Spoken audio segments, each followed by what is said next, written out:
తెలంగాణ అసెంబ్లీలో ఇవాళ రెండు కీలక బిల్లులను ప్రవేశపెట్టనుంది సర్కార్. చాలా రోజులుగా కసరత్తు చేస్తున్న బీసీ రిజర్వేషన్ ఒకవైపు, ఎస్సీ వర్గీకరణ మరోవైపు. ఎన్నికల్లో కాంగ్రెస్ ఇచ్చిన హామీల్లో కీలకమైన కులగణన అమలుకు శ్రీకారం చేపడుతున్న వేళ అసెంబ్లీలో ఆమోద ముద్ర వేయనుంది. కులగణనను చేస్తామని ఎవరు ఎంతమందో వారికి అంత వాటా అంటూ రాహుల్ గాంధీతో ప్రచారం చేయించింది కాంగ్రెస్ పార్టీ. ఎన్నికల్లో గెలిచిన వెంటనే కులగణనకు శ్రీకారం చుట్టింది. సీఎం రేవంత్ సర్కార్ నివేదిక కూడా సిద్ధమైంది.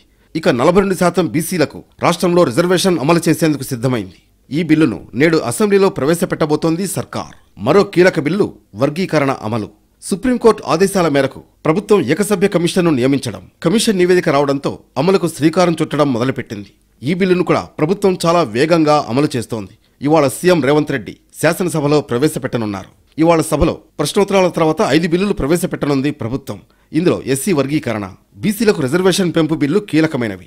బీసీ రిజర్వేషన్ బిల్లును విద్యా ఉద్యోగ రంగాల్లో అమలుకు ఒక బిల్లు, అర్బన్ లోకల్ బాడీలో రిజర్వేషన్కు మరొక బిల్లుగా మంత్రి పొన్నం ప్రభాకర్ 2 బిల్లులను ప్రవేశపెడతారు. అసెంబ్లీ సమావేశాల ప్రారంభానికి ముందే కాంగ్రెస్ పార్టీ బీసీ ఎమ్మెల్యేలు, ఎమ్మెల్సీలతో మంత్రి పొన్నం ప్రభాకర్ సమావేశం కానున్నారు.